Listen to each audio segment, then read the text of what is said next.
Magadh diary के इस अंक में आज हम आपको मिलवाते हैं अखिल भारतीय ज्योतिष संस्था संघ के उपाध्यक्ष डॉक्टर प्रमोद कुमार सिन्हा से। प्रमोद कुमार सिन्हा किसी परिचय के मोहताज नहीं हैं। पूरे देश और विदेश में भी ज्योतिष, वास्तु और हस्तरेखा के विशेषज्ञ माने जाते हैं। इनकी कई किताबें भी आ चुकी हैं ज्योतिष पर, और देश ही नहीं विदेश के बड़े विश्वविद्यालय से भी ये सम्मानित हो चुके हैं। तो आज हम बात करेंगे कि आज की जो जिंदगी है, जिसमें बहुत भागा दौड़ है, बहुत सारी परेशानियां हैं, इसमें ज्योतिष अपनी भूमिका किस तरह से निर्वाह करता है। नमस्कार। ज्योतिष एक विज्ञान है। बतौर ज्योतिषी जो मैं समझता हूं कि जिस स्थान पर विज्ञान की सीमाएं खत्म होती है, उसी स्थान से ज्योतिष की सीमाएं प्रारंभ हो जाती है।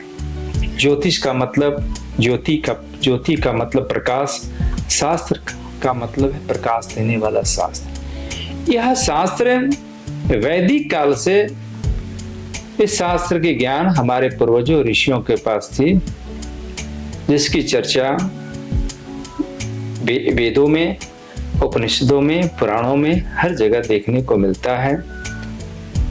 और यह शास्त्र के माध्यम से जीवन के सुख दुख, जीवन के प्रत्येक प्रकार की आने वाली विपत्तियों, अच्छे समयों की पहचान की जाती है। इसके माध्यम से बुरे समयों में, खराब समयों में आप एहतियात बरतें और अच्छे समयों का बेहतर आप उपयोग करके जीवन के पथ पर आगे अग्रसर हों। यही तो ज्योतिष शास्त्र सिखाता है, यही तो ज्योतिषी बताता है। और ज्योतिष शास्त्र के बहुत सारे अंग हैं। जिस तरह वास्तु है, वास्तु में जहां हम निवास करते हैं, उसकी हर डिग्रियां, हर एंगल, हर डायरेक्शन वो 45 डिग्री का होता है। और रिसर्च और शोध के अनुसार उसमें देखा जाता है कि अगर 22 डिग्री खराब होती है तो आपकी किस अंग पे उनका कैसा प्रभाव पड़ता है। 45 डिग्री खराब होने पे चेहरे पे दिक्कतें आती है, 52 डिग्री पे ग्लैंड्स पे दिक्कतें आती है। तो इस तरह उसकी पूरी विस्तृत व्याख्या शोध करी गई है। और उसके माध्यम से जब हमारे वास्तुविद कहीं जाते हैं, किन्हीं घरों का वास्तु ऑब्जर्वेशन करते हैं, तो आसान तरीकों से तो उन्हें पता चल जाता है कि इन घरों में इस तरह की परेशानियां आ रही है जी। और यदि उसे सही ढंग से वास्तु के दिशा निर्देश के हिसाब से बनाई जाए, जिसकी गणना अथर्ववेद वेदों में की गई है। अथर्ववेद का उपवेद जो स्थापत्य वेद है, जो पूरी वास्तु के बारे में, स्थापत्य कला के बारे में विस्तृत व्याख्या करता है। स्कंद पुराण में नगर योजना की इतनी अच्छी व्याख्या की गई है कि वर्तमान समय के जो भवनें जो बन रही है, कलाकृतियां जो बन रही है, उसके समझ फीके हैं। तो वास्तु का भी व्यापक महत्व हमारे जीवन में है। वास्तु के हिसाब से यदि घर को बनाई जाए, दिशा को हम बदल नहीं सकते हैं। दिशा को हम बदल सकते हैं, दशा को बदल नहीं सकते हैं जी। दिशा को बदल के अपनी दशा में हम सुधार अवश्य ला सकते हैं। यही तो वास्तु सिखाता है। अपने आंतरिक बनावट को कैसे रखी जाए, जिससे बेहतर ऊर्जा, प्रकृति की ऊर्जाओं का प्रवेश अपने घरों में कराई जाए, इसका विशेष तौर पे ध्यान रखी जाती है। और उसके हिसाब से यदि हम पालन नहीं करते हैं, प्रकृति के तत्वों का बेहतर इस्तेमाल नहीं करते हैं जी, तो हमारे घर में उस ऊर्जा की कमी हो जाती है, पॉजिटिव एनर्जी की कमी हो जाती है, और हम डिप्रेशन, मानसिक अवसाद, आर्थिक रूप से तंगी, शारीरिक परेशानियों से संघर्ष करने लगते हैं। तो हमें चाहिए कि दिशाओं को ठीक रखना और दशा में निश्चित रूप से सुधार की जा सकती है। ज्योतिष और चिकित्सा विज्ञान मुझे लगता है कि दोनों को अगर मैं जोड़ के देखता हूँ, जिस तरह से चिकित्सा विज्ञान आपके शरीर को, आपके मन को ठीक करता है, और आजकल तो है कि भाई साल में एक बार जो है तो आप मेडिकल चेकअप जरूर करवाएं। मुझे लगता है क्या उसी तरह से साल में एक बार ज्योतिष जो विशेषज्ञ हैं उनसे मिलके भी अगर आदमी अपना सब कुछ दिखाए तो उसके जीवन में सुधार हो सकता है। निश्चित रूप से यह सवाल बहुत वर्तमान समय के एक प्रासंगिक सवाल है, और यह बात देखी जाती है चिकित्सा विज्ञान में। हमें समय के अंतराल पर बॉडी की चेक करनी चाहिए, कौन सी तत्व, कौन सी शारीरिक स्थितियां कैसे कार्य कर रही है, इसका आकलन हमें अवश्य करानी चाहिए। और उसी तरह ज्योतिषियों के पास भी जाकर अपनी दशा, अपने समयों का जानकारी हासिल कर ली जाए, कर लेते हैं लोग, तो उससे आने वाले समयों की कठिनाइयों या परेशानियों की जानकारी हो जाती है। सपोज दैट ज्योतिष के हिसाब से आपका समय अच्छा है और चिकित्सा विज्ञान के हिसाब से आपका समय, आपका शारीरिक परीक्षण के उपरांत पाया जाता है कि उतनी अच्छी नहीं है, तो बहुत चिंता की बात नहीं होनी चाहिए। लेकिन चिकित्सा विज्ञान में भी जब परीक्षण के उपरांत पता चलता है कि दिक्कतें आ गई है और आपकी दशा अवधि और आपकी ज्योतिषीय आकलन में भी वो समय अच्छा नहीं है, तब आपको ध्यान अवश्य बहुत अच्छी तरीके से ध्यान देने की आवश्यकता है और चिकित्सा विज्ञान को इग्नोर नहीं करनी चाहिए। उसके माध्यम से आपको पूरी तरीके से बेहतर इलाज के प्रबंधन आपको करनी चाहिए और ज्योतिषियों की बताई हुई है मार्गों का भी, उनके उपायों का भी थोड़ी अनुसरण कर ली जाए तो थोड़ी आने वाला समय सुलभ हो जाएगा, सहज हो जाता है। समय को बहुत बदला नहीं जा सकता है, ऐसा नहीं है, लेकिन ज्योतिष के द्वारा, लेकिन उसकी उपाय करके उसके इंटेंसिटी को, उसके प्रभाव को थोड़ी कमी जरूर करी जा सकती है। क्या छोटे छोटे ऐसे उपाय हैं जिससे घर में जो बहुत सारी समस्याएं हैं, बेटियां हैं उनकी शादी नहीं हो रही है, बच्चे हैं बहुत अच्छा पढ़ाई में नहीं कर रहे हैं, या बच्चा जवान हो गया है, सब कुछ उसके पास है, शिक्षा है, डिग्री है, अच्छी नौकरी नहीं मिल रही है, परिवार में अशांति है, क्या इन सबों का भी समन जो है ज्योतिष के द्वारा किया जा सकता है? निश्चित रूप से ज्योतिष की एक सीमाएं हैं, उस सीमाएं के अंदर ही उपाय की जा सकती है। ऐसा नहीं है कि ज्योतिष की उपाय कर ली जाए और रातों रात सब कुछ बदलाव आ जाएगा, ऐसा नहीं होता है, लेकिन निश्चित रूप से उसमें सुधार होता है। ऐसा मैंने अपने अनुभव में भी देखा है, अपने ज्ञान में भी देखा है, अपने अध्ययन के समयों में भी देखा, अब आज भी मैं देख रहा हूँ।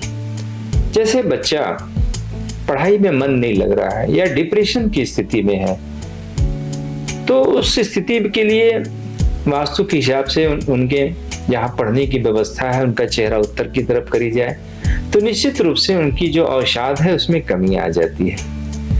बैठने के पीछे कोई दरवाजा नहीं रखी जाए, किसी तरह का मिरर नहीं रखी जाए, किसी तरह का वैकेंट प्लेस नहीं रखी जाए, तो निश्चित रूप से उनकी आत्मविश्वास बढ़ेगी और उनकी कंसंट्रेशन में वृद्धि होगी, उनकी एकाग्रचित्ता में वृद्धि होगी, उन्हें पढ़ाई करने के उपरांत उनकी अच्छी उसकी फल की भी प्राप्ति होगी। जहां रहा सवाल है कि बच्चों या बच्चियों की शादी में विलंब हो रही है, तो उसकी तो बहुत सारे कारण हैं, कुछ सामाजिक कारण भी है जिसको मैं तो नहीं जानता हूं, लेकिन ज्योतिष के वास्तु के माध्यम से यदि उन्हें नॉर्थ वेस्ट की तरफ सोने की सलाह दी जाती है, कमरे की नॉर्थ वेस्ट में, तो निश्चित रूप से उन्हें जल्द शादी होने में मदद मिलती है। ऐसा हजार उपाय करवा के हम लोगों ने देखा है। पारिवारिक कलह हो रहा है, जैसे आज परिवार में एक बिखराव आ रही है, या कंजुगल लाइफ में, दाम्पत्य जीवन में भी तनाव देखने को मिल रहा है, तो वैसी स्थिति में जनरली लोग करते क्या है कि जो शयन कक्ष है, बेड के सामने टीवी लगा देते हैं, कंप्यूटर रख देते हैं या ड्रेसिंग टेबल रख देते हैं। यदि उसकी इमेज सोने पर उसकी इमेज उस पर पड़ रही हो तो निश्चित रूप से तनाव आती है। तो उसको थोड़ी सी परिवर्तन करके उसके तनाव में निश्चित रूप से कमियां हमें देखने को मिलती है। जो हम लोगों ने हजारों हजार नहीं काफी काम करके देखा है, और थोड़ी थोड़ी परिवर्तन करके भी अपने जीवन को सहज और सुलभ बनाई जा सकती है। प्रकृति से हम जितने दूर होते जा रहे हैं जी, उतना ही हम परेशानियों से युक्त होते जा रहे हैं। तो प्रकृति के साथ चलें, प्रकृति के नियमों का पालन करनी चाहिए। निश्चित रूप से ज्योतिष शास्त्र भी मदद करेगा, चिकित्सा विज्ञान मदद कैसे करता है उसकी जानकारी तो मुझे नहीं, मैं तो चिकित्सक हूं नहीं, लेकिन ज्योतिष शास्त्र में वो मदद मिलती है। वास्तु भी मदद करने लगता है। वास्तु के साथ भी हम अपने जीवन को बेहतर तरीके से जीवन जीने की कला वास्तु सिखाता है। एक बात और मैं आपसे जानना चाहता हूँ कि ये रत्न और पत्थर ग्रहों के अनुसार उपयोग करने की सलाह देते हैं ज्योतिष, आप इसके बारे में क्या कहते हैं, कितना वो फायदा पहुंचाता है? देखिए, ग्रहों की सिलेक्शन के बहुत सारे नियम हैं। यदि उस नियम का अनुसरण करके उस नियमों का पालन करते हुए उसकी सिलेक्शन, उनकी चुनाव करी जाए और बताई जाए, तभी उनका सही फायदा दिखाई पड़ता है। अन्यथा फायदा कम और नुकसान ज्यादा होने लगता है। पहली बात है कि बहुत सारे ग्रह जो स्टोन्स हैं एक दूसरे के साथ नहीं पहननी चाहिए। दूसरी बात है, ग्रहों के हिसाब से, कुंडलियों के हिसाब से कौन सी ग्रहों की उपयोगिता है, कौन सी ग्रह की पहननी चाहिए, उसका दिशा निर्देश दिया गया है, उसकी जानकारी ज्योतिष के ग्रंथों में दी गई है। तो उन सभी का यदि अनुपालन करके सही तरीके से अध्ययन करने के उपरांत ही यदि ग्रहों का प्रेस्क्राइब करी जाए और उन्हें जब पहनते हैं तब तो उसकी बेहतर लाभ मिलती है। अन्यथा लाभ कम और नुकसान ज्यादा मिलने लगता है। जहाँ देखा जा रहा है आजकल, चाहे फिल्म पे बड़े अभिनेता हों, बड़े राजनीतिज्ञ हों, बड़े व्यवसायी हों, उद्योगपति हों, सबके हाथों में मैंने देखा है कि आज वो रत्न जो है आप द्वारा जो बड़े ज्योतिष हैं जो उनको सलाह देते हैं वो धारण करते हैं। निश्चित रूप से रत्न फायदा करता है, इसमें कहीं दो राय नहीं है। जिस रत्न की उनकी उपयोगिता है यदि उन्हें पहनाई जाए और जो कुंडली या हस्तरेखा के माध्यम से वो उनके लिए आवश्यक बन रही हो देखने के उपरांत, तो रत्न निश्चित रूप से फायदा करता है। रत्न क्या है, कॉस्मिक वेव में निकलने वाले किरणों का उनके पास अपनी एक शक्तियां होती है, ताकतें होती है, उनको एब्जॉर्ब करता है, एब्जॉर्ब करके हमारे बॉडी को प्रोवाइड करता है। जिस तरह हमें कोई किसी मिनरल्स की तत्व की कमी होती है तो कोई दवा, डॉक्टर चिकित्सा विज्ञान के लोग कोई दवा देते हैं, विटामिन की गोली देते हैं, उसी तरह रत्न में भी बहुत केमिकल है, केमिकल प्रॉपर्टीज, फिजिकल प्रॉपर्टीज है। जैसे मूंगा कोरल लिया जाए तो मैग्नीशियम है, फॉलिक एसिड है, उसमें आयरन भी मिलता है, कैल्शियम भी मिलता है। तो जो बॉडी में कमियां हैं उसको वो पूरी करते हैं, तो इसलिए वो अच्छा लगता है लोगों को। तो सही तरीके से रत्नों की यदि चयन करी जाए, कौन सी रत्न के लिए आवश्यक है, तभी उनकी प्रेस्क्राइब करने पे, तभी उन्हें देने पे उनको फायदा दिखाई पड़ेगा। लेकिन कभी कभी ऐसा भी होता है कि कुछ ज्योतिष के बताए उपाय बड़े सार्थक सिद्ध होते हैं और उन्हीं के द्वारा बताए गए किसी दूसरे व्यक्ति जो उनका ज्योतिष के बाद जाते हैं उनको बहुत फलीभूत नहीं होता। ऐसा क्यों? क्या वो जन्म का समय और ये सब कुछ बहुत सही होना चाहिए इसके लिए? देखिए, ज्योतिषी भी एक इंसान है और ज्योतिषियों की भी मन स्थिति, मानसिक स्थिति सुदृढ़ होनी चाहिए और शारीरिक अवस्था उनका भी तंदुरुस्त होना चाहिए, और तभी वो अच्छे एनालिसिस कर पाएंगे। और उस समय का भी बड़ा महत्व है। और समय का बहुत महत्व तो है ही, समय के बिना तो कुछ होता नहीं है। थोड़ा अगर आगे पीछे हो एक आदमी तो सब बदल जाएगा। तो कभी कभी होता है कि एनालिसिस करने में, उनकी प्रेडिक्शन को एनालाइज करने में कभी गलतियां भी हो जाती है बतौर मनुष्य। तो ऐसे परिस्थिति में उनकी गणना, उनकी उपाय भी खराब होने लगती है। तो ये कम होता है, लेकिन ये इसकी भी संभावना। तो आप क्या सलाह देंगे अगर आपके पास कोई आता है तो जन्म तिथि, स्थान ये सब सही होना चाहिए। बिल्कुल जन्म तिथि स्थान सही होना चाहिए और साथ साथ हस्तरेखा का भी अध्ययन करके मिला के देखना चाहिए, क्योंकि हाथ जो है वो उस वर्तमान परिवेश की घटनाओं की जानकारी देता है। जनपत्रियां डेट ऑफ बर्थ टाइम गलत हो सकती है, आपकी हस्तरेखा गलत नहीं हो सकती है। तो आप अगर बहुत अच्छे ज्योतिषी हैं या हस्तरेखा के विद्वान हैं तो उसका एनालिसिस आपकी अच्छी होगी। इसलिए ज्योतिष कुंडलियों देखने के साथ साथ हस्तरेखा का भी अध्ययन कर लेना चाहिए। और अगर न्यूमरोलॉजी के ज्ञान है, अंक विज्ञान के ज्ञान है, तो उनको अंक विज्ञान पे भी ध्यान दे करके देख लेना चाहिए। सभी अवस्थाओं को ध्यान करके तब उसकी प्रेडिक्शन करी जाए, फलादेश करी जाए, तो निश्चित रूप से सही होता है। क्या आपको लगता है कि आज जो दौर है, जैसे चिकित्सक बहुत कम है देश में, ज्योतिष भी बहुत कम है, एक आम आदमी से ज्योतिष बहुत दूर है, उसकी पहुंच नहीं हो पाती है? नहीं, ऐसी बात नहीं है। विगत पहले कुछ साल पहले अच्छे ज्योतिषियों की कमी हो गई थी, हो रही होगी, मैं नहीं जानता हूँ इसके बारे में।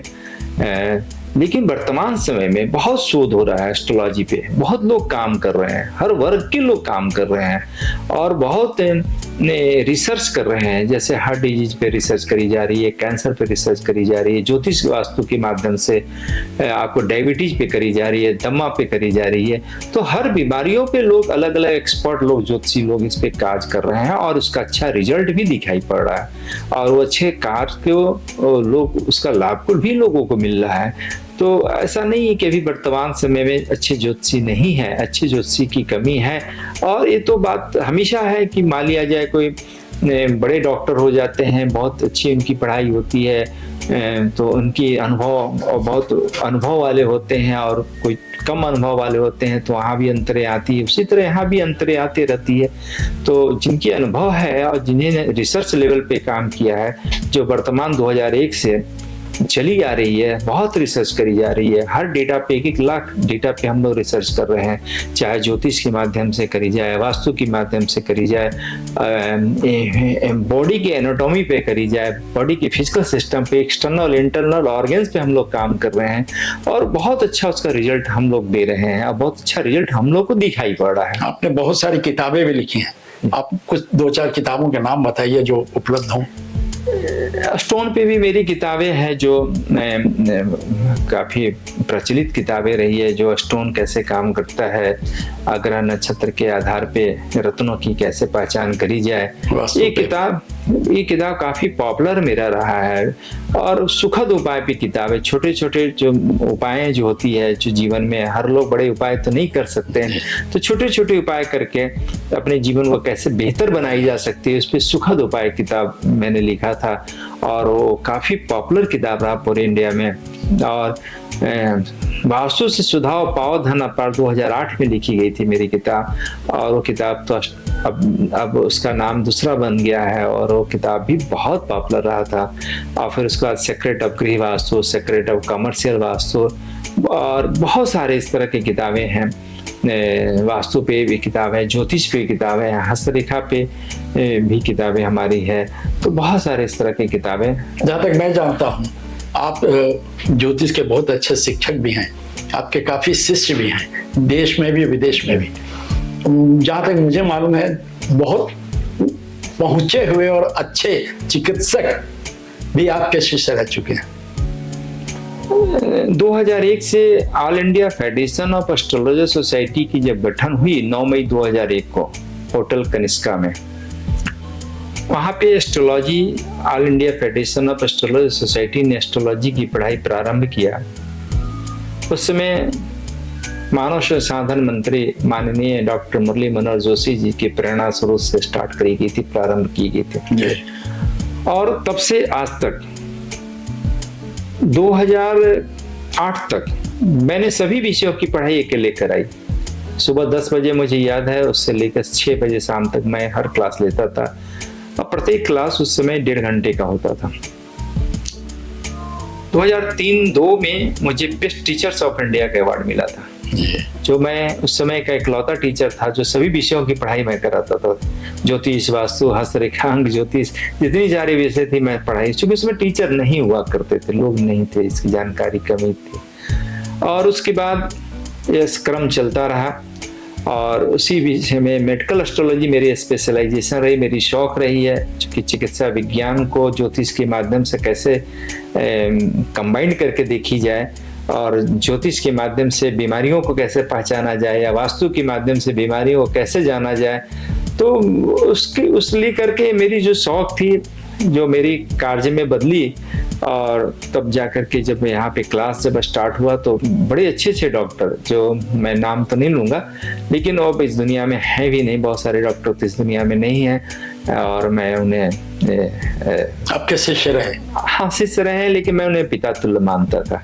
लेकिन उन्होंने सीखा? हाँ उन्होंने सीखा और बतौर उन्होंने कन्वर्सेशन हमसे करते थे स्प्लीन के बारे में, हार्ट के बारे में, एरोटा के बारे में, पैंक्रियाज के बारे में, और मुझे भी उनसे सीखने का अवसर मिलता था। मैं भी बहुत कुछ सीखा उनसे और इस पे कंबाइंड हम लोगों ने काफ़ी काम किया और मेडिकल एस्ट्रोलॉजी को हमने इसके साथ कंबाइन करके आज भी मेरी स्पेशलाइजेशन इस पे है और आज भी मेरी शौक है। कोरोना के पीरियड में पूरे इंडिया के बहुत सारे डॉक्टर ने मेडिकल एस्ट्रोलॉजी की कल क्लास हमसे किया था और हर विषय पे हमने टॉपिक रखा था, जैसे आर्थराइटिस कैसे होता है या डायबिटीज कैसे होता है, ज्योतिष के हिसाब से उसको कैसे पहचानी जाती है, या दांतों की बीमारियां, हार्ट की बीमारियां, या ब्रेन स्ट्रोक कैसे होता है। तो उस पर हम लोगों ने काफ़ी काम किया है।